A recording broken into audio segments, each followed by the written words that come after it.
Okay, perfect. All right, welcome everyone. This workshop we're going to talk about mostly about how you can lead your teams, like setting what your goals are and launching new initiatives that will align with those goals.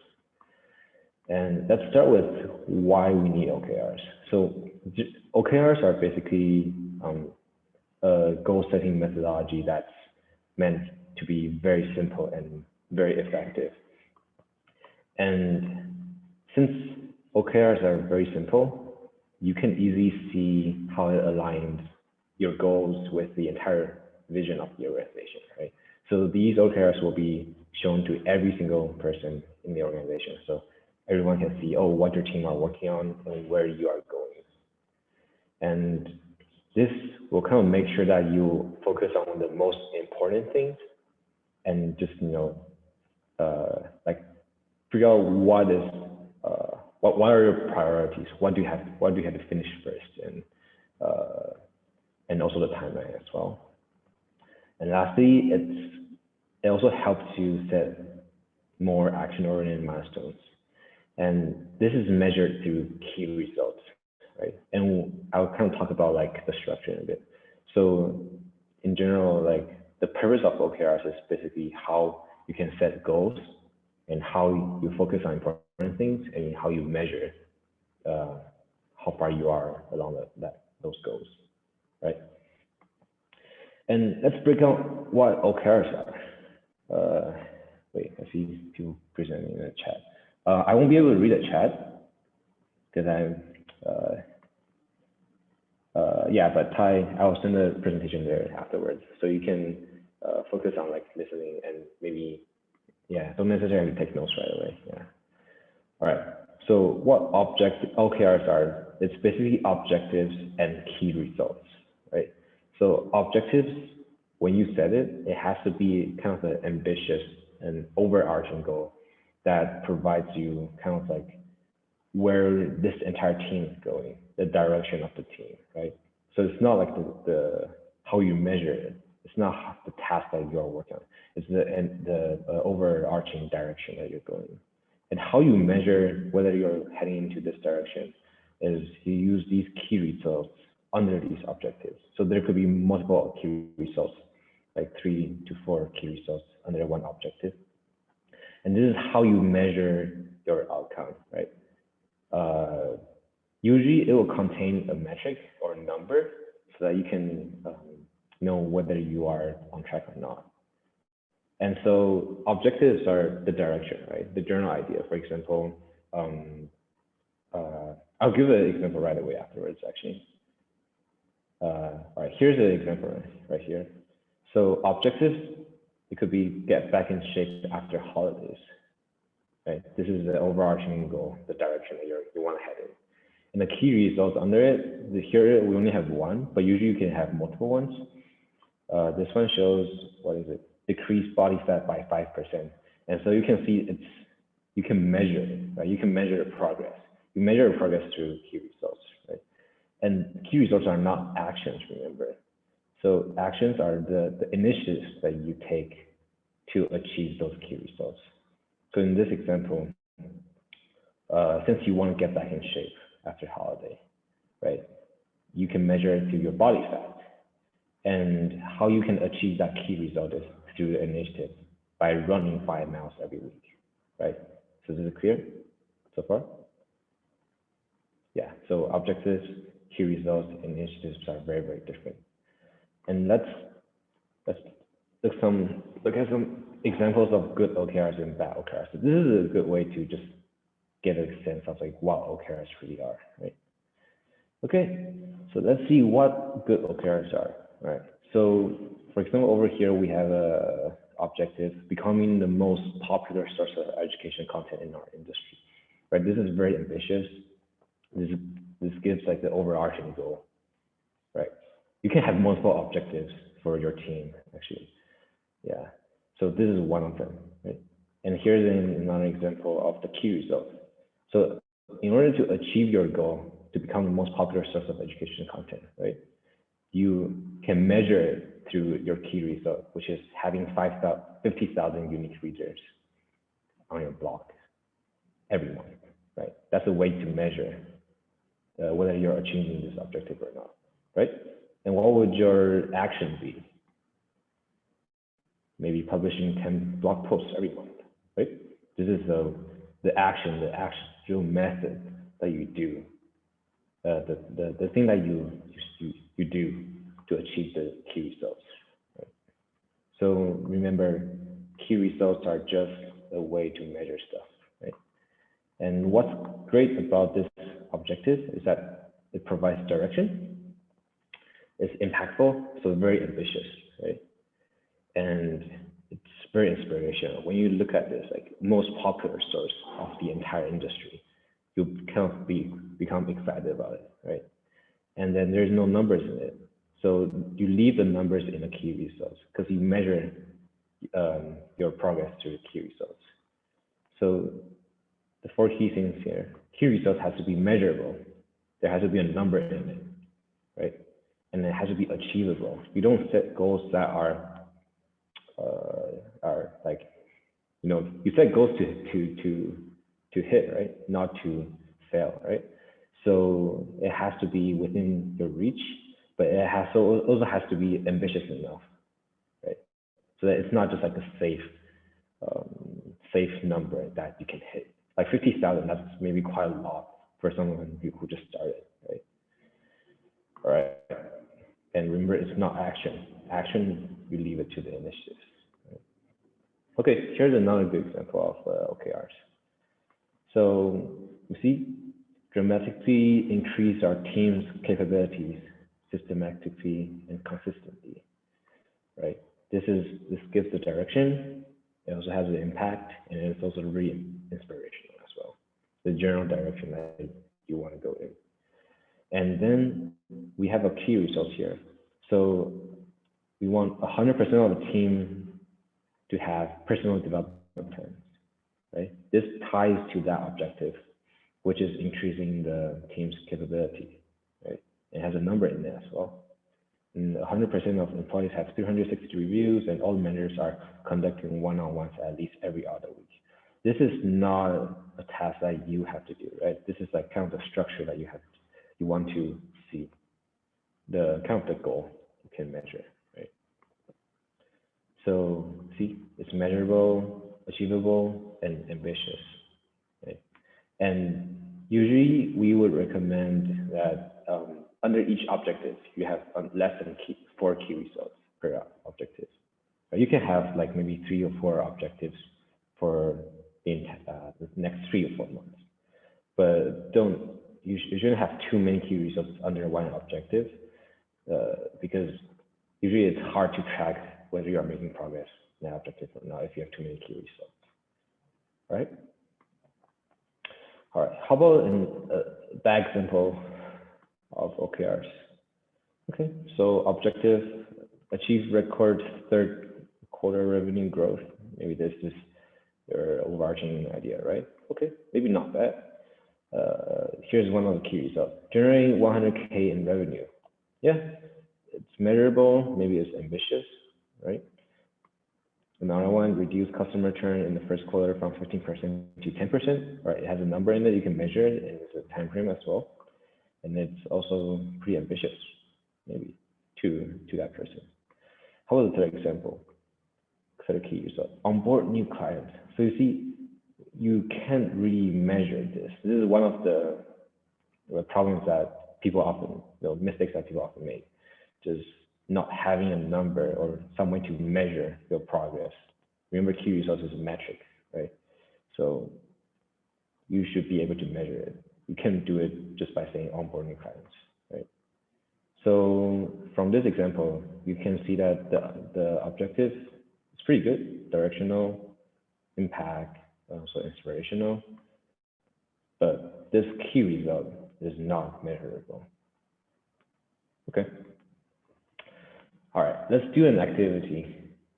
So you can just unmute yourself, or just type your name in the chat if you want to enter it. So what's wrong with these key results? Anyone want to answer? make videos for YouTube, get more Instagram followers, improve SEO. Yeah. Yeah. None of these are measurable, right? So how do you measure how many videos you make, right? And even making videos for YouTube, is this a metric? No, it's not, right? It's an action. It's the thing that you do, right? All right, get more Instagram followers. Okay, maybe this is a metric, but you can't measure it at all. And improve SEO. Okay, this is something that you want to achieve your key result, but it's not measurable as well, right? Okay, it's not measurable. It's action and not metric. That's right. Yeah, Marjorie, you're right. First one is action. Yeah, Nirvana, Marjorie, Nikki. Yeah, no numbers as well. So how can we make this better? So that's the bad example, right? So here's a improved version. How about this? You can generate 100,000 views on our YouTube channel. So that's measurable. Is that an action? Is that the thing that you do? No, it's the way you measure it, right? Or get 10K followers on Instagram.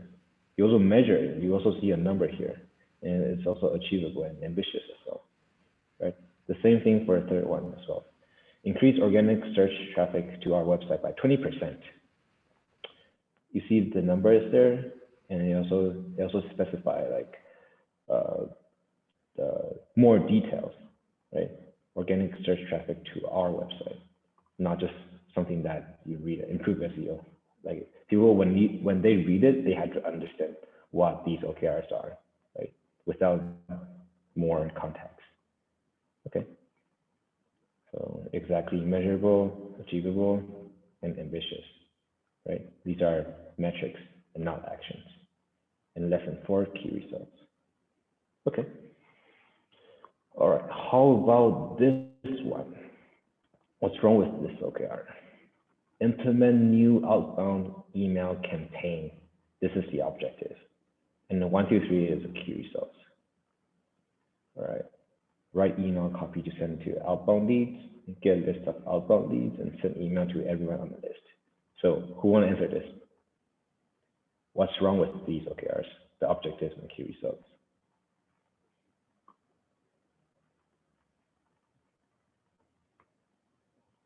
Or do you guys think this is good? If you think it's great, then you can also just come in as well.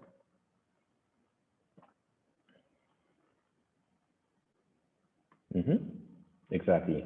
So Nikki said key results are more like subtasks here, and it's not saying the end result that you desire from the overall goal, right? Yeah. No actions. Actions are usually the initiatives, right? So over here, the key results are just like what? Write email copy to send to outbound leads. This is an action, right? This is the thing that you do. And this should be the initiative that you're taking and not a key result. Because remember, key results are how you measure your progress, right? So over here, all these key results here are just actions that you take. And it's not how you can measure your progress.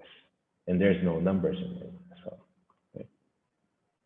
Okay, anyone want to add it to it?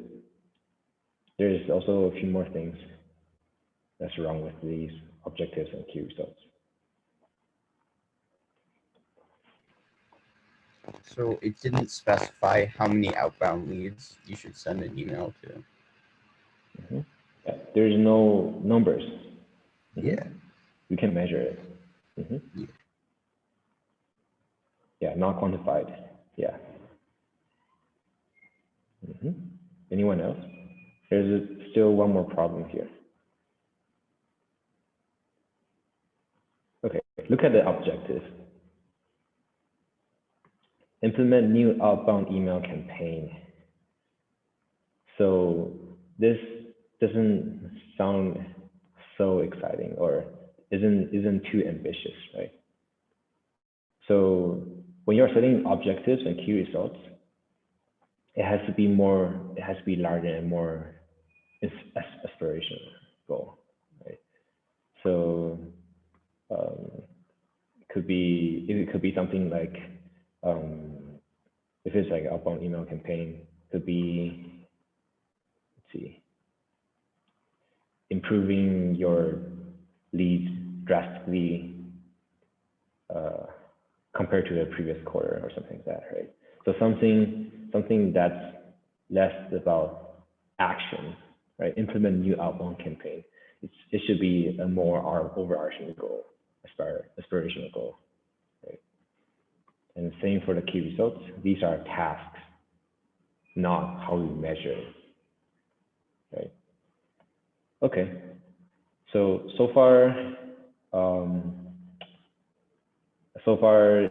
anyone have any questions or confusion about the key results, objectives, and how it differs from the actual actions you take?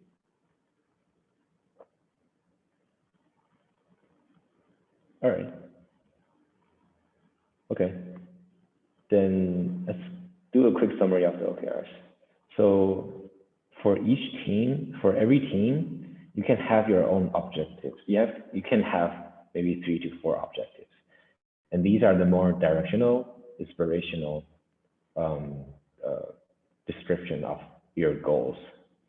And key results is basically how you measure the metrics, right? How the metrics that shows your progress on those objectives. And you can have 3 to 4 key results per objective. And these should be measurable, achievable, and also ambitious as well. And remember, these are not actions. Actions are the things that you do, right? The key results is the way you measure it. You measure the outcome of the actions that you made, right? Okay. Then let's do a quick practice. So I see that most of the people here, okay, how about this? Everyone, so I'm gonna group the exec teams into small teams, and then for everyone, the cohorts, you can also write just one OKR for you personally, maybe what you want to achieve in the next 3 or 4 months with your venture, or if you're not working on a venture, what do you want to achieve with your maybe anything, like your goals, right? It could be a personal OKRs, and 5 minutes to come up with an OKR, and then after 5 minutes, we'll ask you to present to each other and give each other feedback, and at the end, you can just share your feedback that you received. Okay, does that sound clear? Anyone have any questions?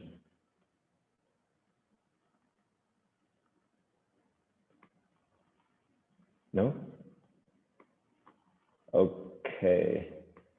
While I'm assigning the rooms, does anyone have any question with like, is it clear though? I need some feedback. Is it clear what the OKRs are and why we need it? Anyone want to share? Well, Margie says it's good. Should we create sub goals that are necessary to meet the OKR? Sub goals. You mean, well, usually you mean smaller goals? Yeah, like OKRs? yeah. So if I say my OKR is increase social media likes per post average by 50%. In order to do that, there's a bunch of other tasks that need to be done. So would I list those or just like give the overarching OKR? Okay, so what you mentioned, like increase that likes by 50%, that's a key result, right? That's the way you measure your progress. But the objective that this key result is under might be increase the Zero2One's presence across the entire campus or something like that, right? that this key result will be under it. And then the actual action that you do to increase the likes, those are the initiatives. Those are Okay, not the fine. key Yeah, results. that's what I was asking. I was asking Yeah. if should list the Yeah, already. great question though. All right. Yeah. Okay, anyone else? Okay, if not, I'm just gonna, give me 2 more minutes. Just gonna add everyone into here.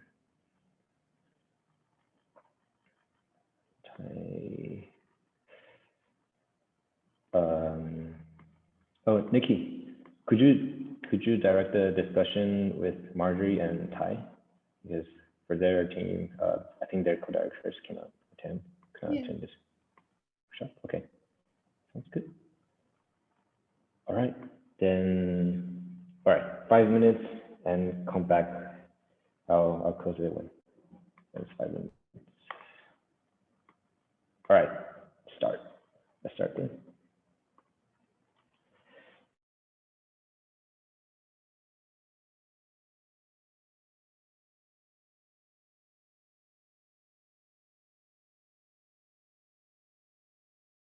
Welcome back, everyone. So since we are kind of running short on time, who want to share their OKRs? How about let's start with our exec teams. Our team? Okay. So we use one of our existing OKR objectives, and then we just added key results to it, if that's okay. Yeah. So yeah, objectives will be increase the number of advisors and resources for our cohorts to leverage. And the key result we have, first one would be onboard how many more advisors to Zero2One. And then the second one would be grow our wiki page of 200% in terms of the number of pages. Or like another way to say it would be increase how many numbers of pages on our wiki page. Yeah. Yeah. Okay. That's what we have. Anyone got any feedback for them?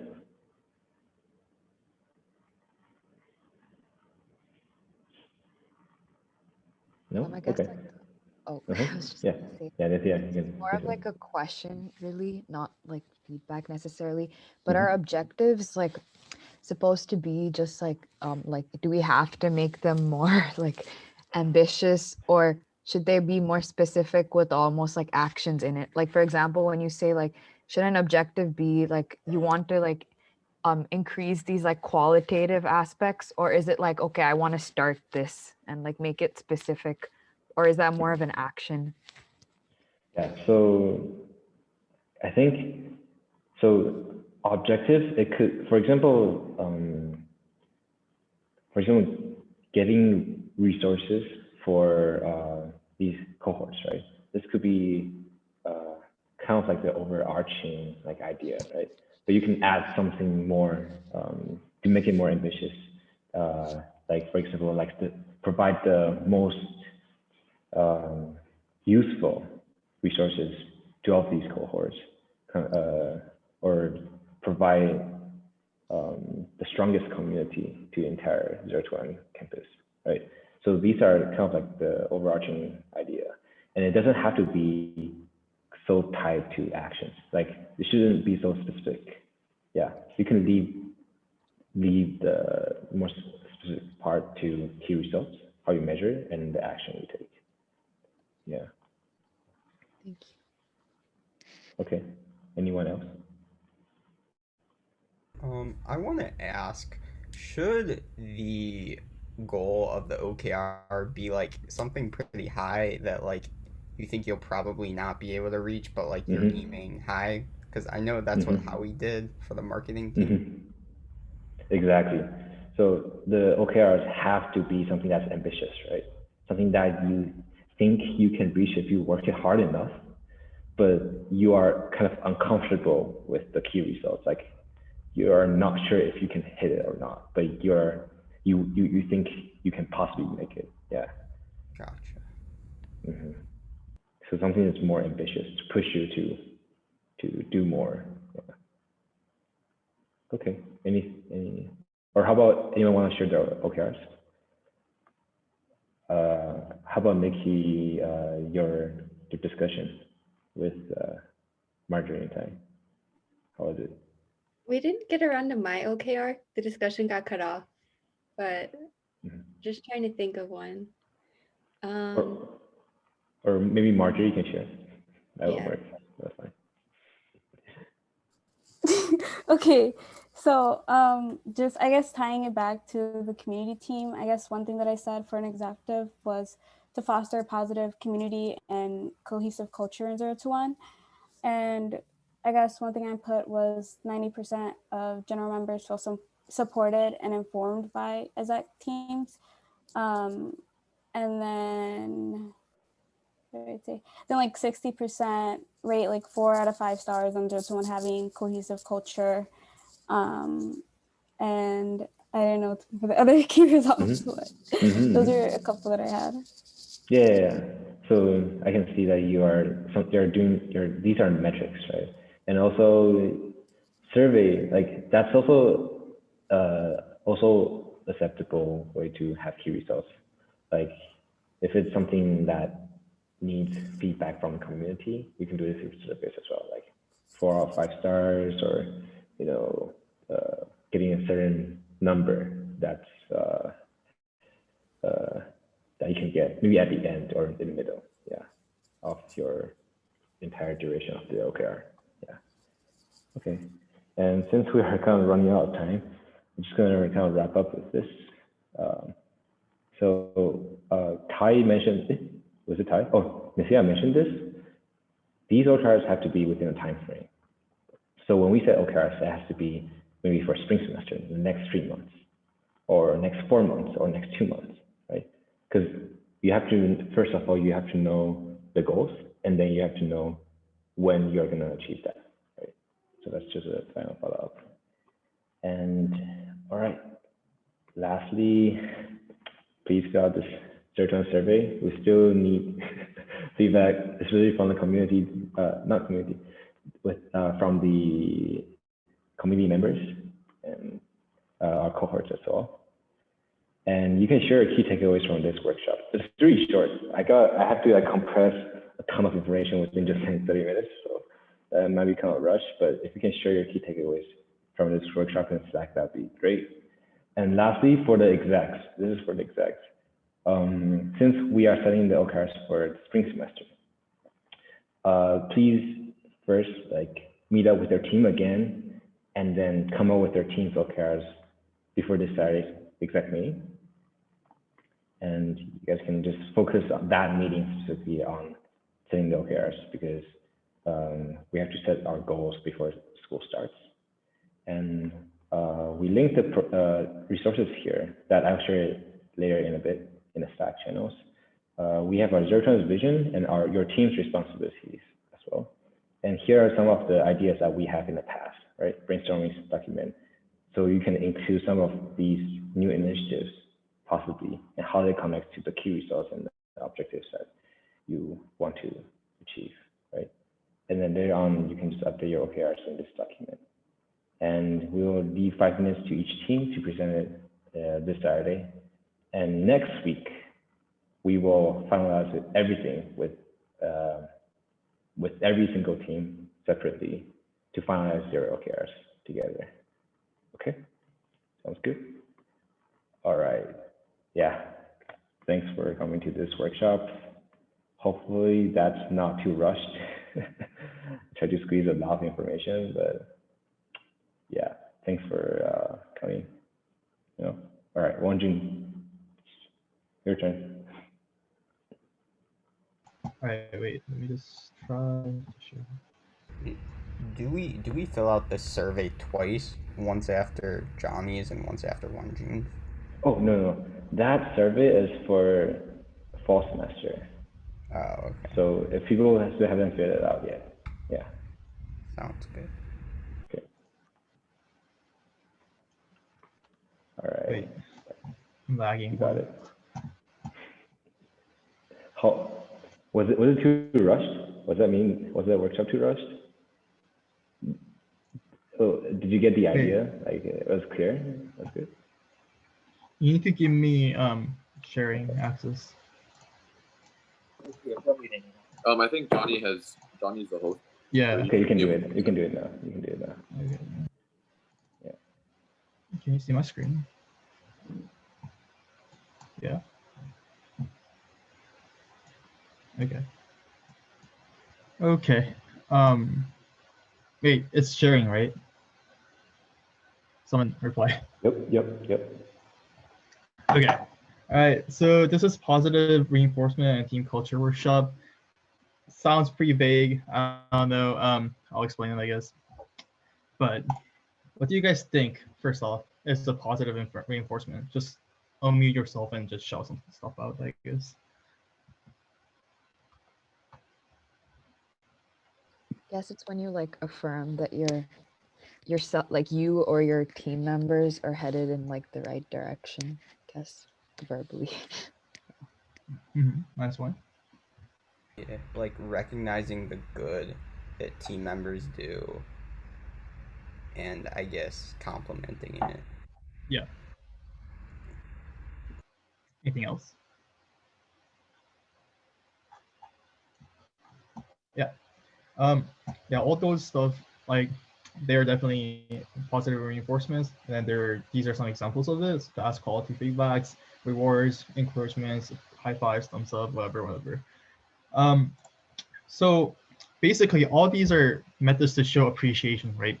And the appreciation really is the general word to describe the positive reinforcement. And then the pros of doing this, giving such positive reinforcement and appreciation to your coworkers, is that it really impacts your work environment really positively. For example, it increases the productivity, and then also because productivity increases, the profit of the whole company or organization increases as well. If it is money-making company. Also, there's less staff turnovers, and also fewer employee deaths and accidents gonna be happening because the employees will gonna be feeling more satisfied and then feeling that sense of belonging in their work environment. So there are actually 5 methods to show appreciation. These are called language of appreciation. And then number 1, first off, like these numbers right here, 1, 2, 3, 4, 5. These are rank of what's the commonly like used language. For example, like what's the primary language of the appreciation most people use. It's kind of rank of that. So the most used word language of appreciation is words of affirmation. And the second one is quality time. Third, active service. Fourth, physical touch. Fifth is a tangible gift. It's kind of surprising how gifts are ranked 5th, but yeah, we'll explain later. So yeah, first, can you hear me? My connection is unstable currently. Yeah. Can you guys hear me okay? Okay, so yeah, what it sounds like, you're just giving word that, oh, that person's doing good. For example, like, oh, good job, you're awesome, well done. All these are words of affirmation.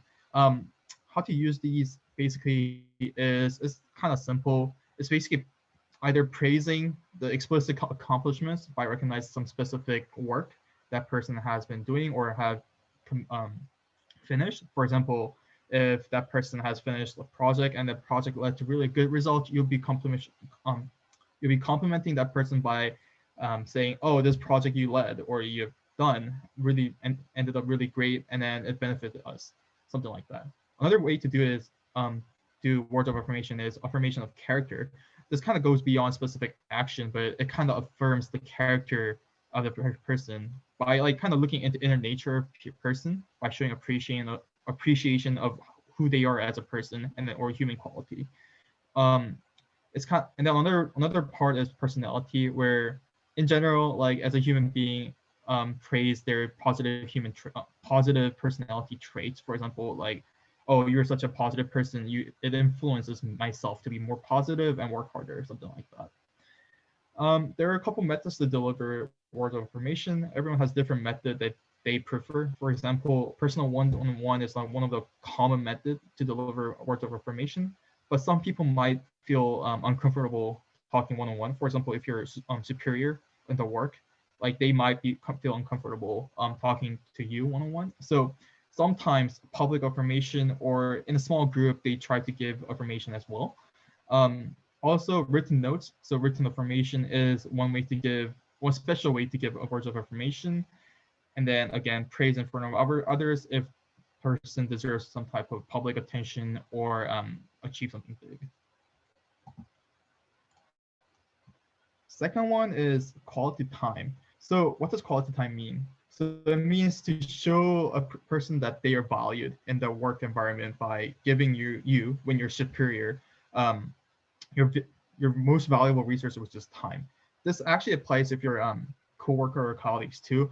Everyone knows that time is the most valuable resources in the work environment or in your life in general. So the key point when you're delivering quality time is to give them undivided attention. Do not multitask. There are also different ways to offer quality time. Some big categories are shared experience, basically like sharing experiences of what you guys have in common. And then another thing I forgot to mention actually is the key point in quality of time is this is a conversation that you share opinion and thoughts with each other. It's not word of information that you explicitly just say, oh, you did this good.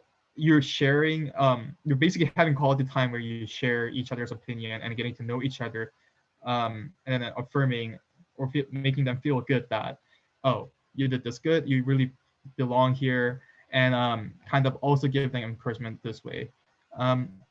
Again, some important aspects to maintain while giving quality time is maintain eye contacts, not interrupting each other. This is really important because you want that conversation to going really fluently. Then you want to listen for their feelings as well as thoughts, not just hearing what they're saying. You want to know like what that person is thinking. You can also observe body language, which kind of shows like, again, feeling and thoughts as well. And then you want to affirm their feeling, even if you disagree with their opinion. You might disagree with their opinion because quality time, as I mentioned, you're trying to encourage that person. You're not trying to argue or debate with them. You're trying to say, oh, you did this good, or you're trying to give that person encouragement or sense of belonging.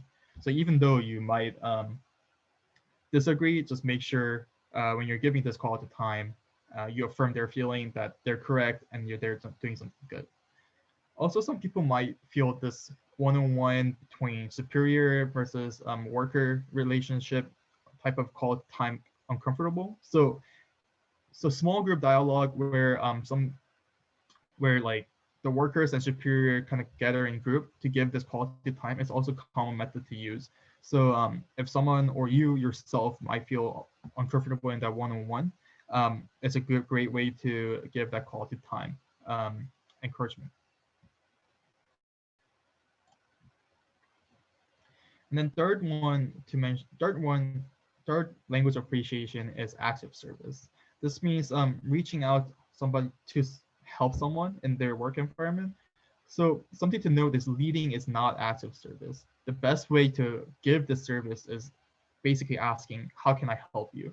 It could be awkward, but believe it or not, asking this way is actually like the most helpful and the correct approach to deliver this language of appreciation. So many people will try to offer this help without getting their own work done, but this is actually really bad because although they might be driven by their hearts to give them the encouragement, if your work is not done, you might have to leave after helping them, or not even like being finished helping them. So basically like leaving them in the midway will leave them with unfinished work, which they need to do from the beginning because they didn't know what you were doing. So it's really bad. It will make them like work twice as more rather than making them do the half of the work you did. So how to effectively help, again, make sure your responsibilities are covered before you volunteer. And then you should ask before you help. Most people do refuse to accept the offer because it's kind of a manner that oh, it's fine, I can do this. But when you ask them another following offer, for example, are you sure I can do this during my free time? I actually have this free time today.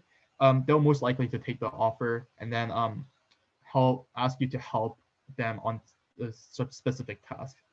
Third, if you're gonna do offer and help, do it their way. So basically, I don't know if you guys have felt this, but when you're doing your work, you have your own way of doing your work, right? And if someone comes in and then try to help, but if they did it in their own way, it's kind of hard to follow and then kind of present it or kind of confirm that, oh, this person did it right, or this is the right way they did it.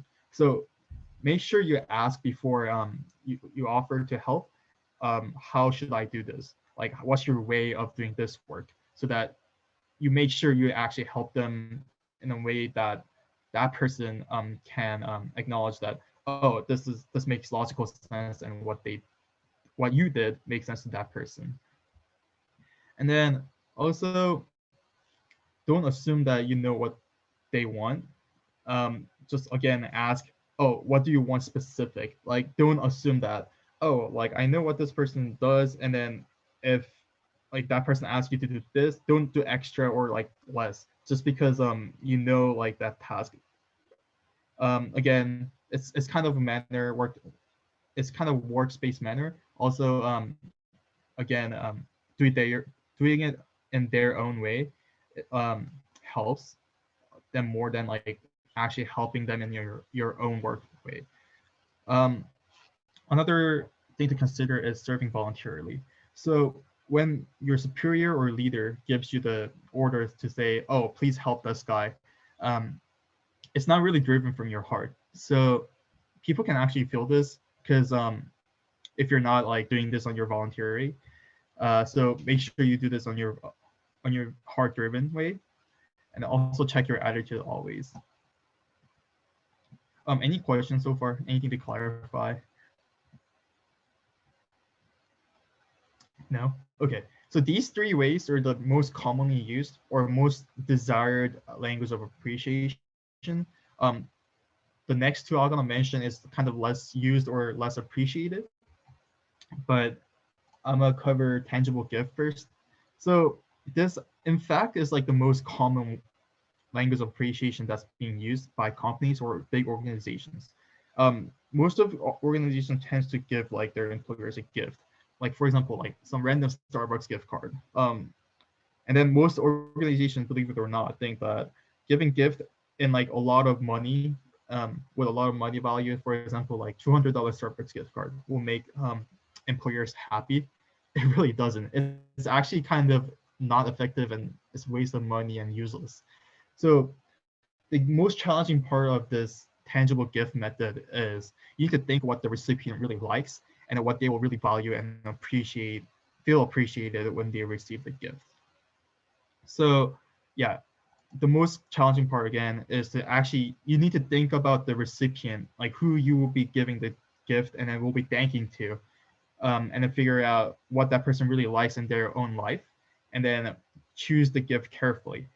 And then this is why tangible gift works. It is a way it can be considered as a language of appreciation. It is because the gift is a gift because it's not expensive. It's because it is a product of indication that the giver actually thought about you and then like what you like in your private life and stuff like that, and chose that gift carefully to actually give you consideration and then give you the feel that you belong to that group and everyone knows you. It's kind of methods to give you that sense of belonging and a family-like environment in your workspace.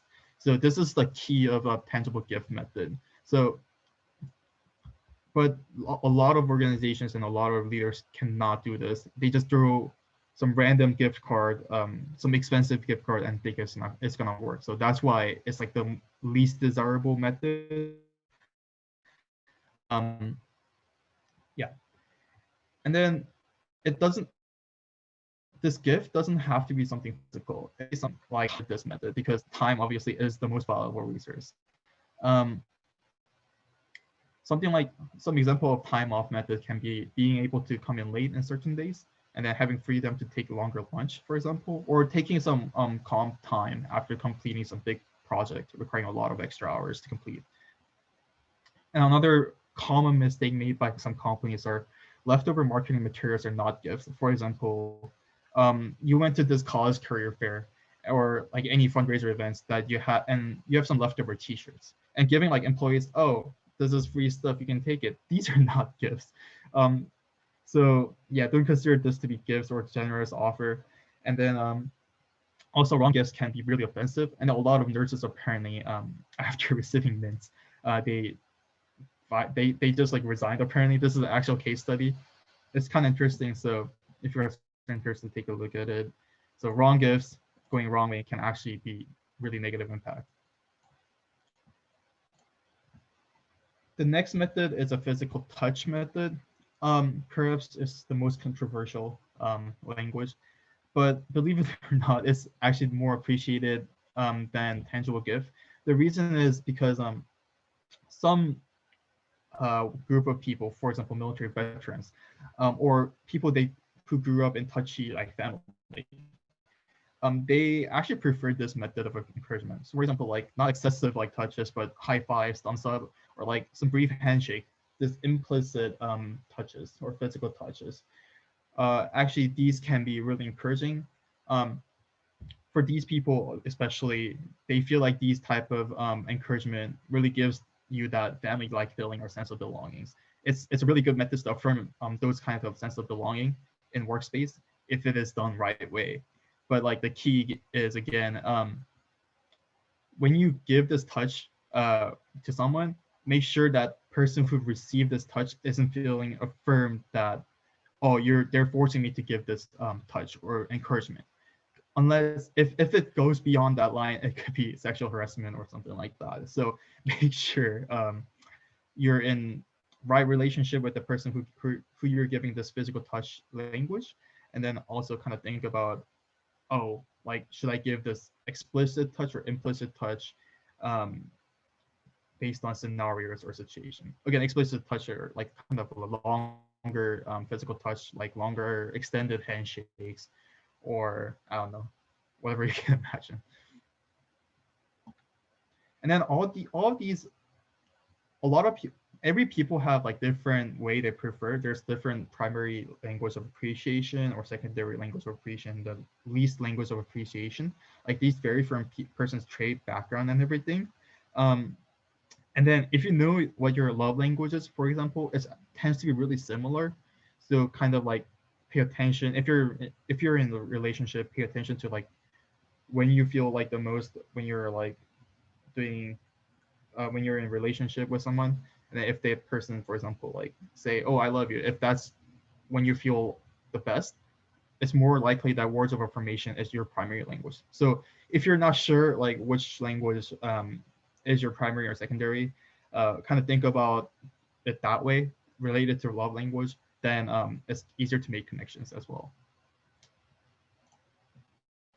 So sorry for random emojis, but so there's a, what if it is in virtual environment? So most of these languages, it's really easy to deliver in offline environments where you go into work and then when you see people directly really often. But what if it's a virtual team, or like right now COVID situation, you have to meet virtually? Preferred language of appreciation doesn't really change. I looked into statistics. Again, the rank I provided in the second slide, that really didn't change. But a lot of people kind of desire the quality time more when they're working in virtual environment compared to the offline environments.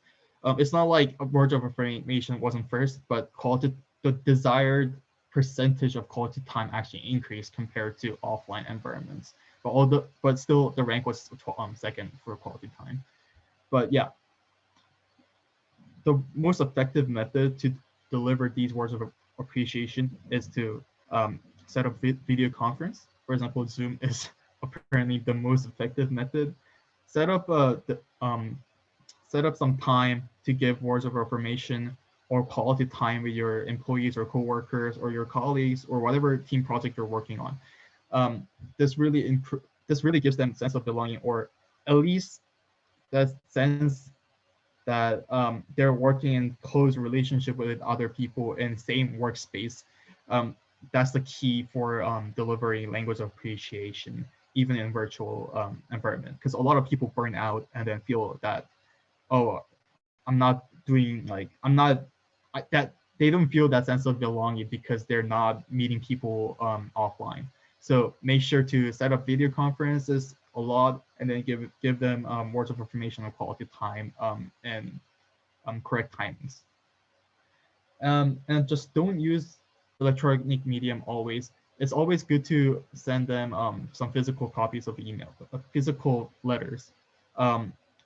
Physical letters or physical like notes, it means like, it doesn't mean too much like compared to older generation to us, but the fact that they actually took a time to write handwritten notes, that gives them that really helps deliver like their internal feelings. They actually put their efforts to think about you. So physical notes or letters actually help to deliver your heart better than actual electronic mediums.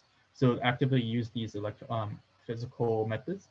And then what about physical touches and those kind of stuff? So good alternative for physical touch method is using emojis right here. Zero2One is obviously doing really great on this. We have like crazy images like parrots and Slack. And then this really, again, gives that sense of belonging, and then create this unique culture in the work environment, although you're working in virtual environments. And then again, don't just try to multitask while doing virtual environment task, because again, it won't gonna be giving is multitasking while just because someone's not looking at you isn't really good way to show appreciation. Obviously, it's actually in fact rude. So even when you're like not giving appreciation time, make sure to not multitask during virtual environment workspaces. And then there are a couple of challenges in giving appreciation. For example, getting to know language that you're not like appreciating. For example, tangible gift method. Some other people might think that tangible gifts are their primary language, or actually might be their primary language. And then if you try to give them words of affirmation as just because it is your primary language, they won't gonna feel effectively appreciated. In fact, it could be like waste of time if it's quality time, for example. So it's really important to get to know your coworker and colleagues' language of appreciation as well.